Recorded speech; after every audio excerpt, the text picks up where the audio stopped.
Today's paragraph. A boat journey you enjoyed.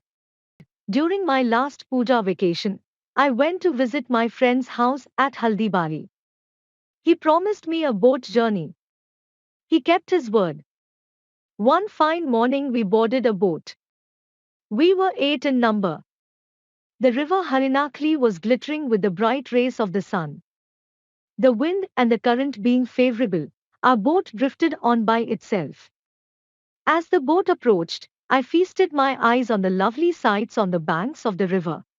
The village boys were bathing, the women were washing clothes or utensils, fishermen were catching fishes. It was a season of late autumn. I was overjoyed to sight the floating cloudlets, the dancing kush.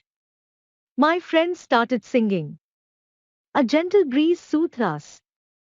Everything around us was bright and beautiful.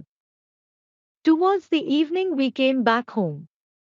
The journey left a lasting impression on my mind.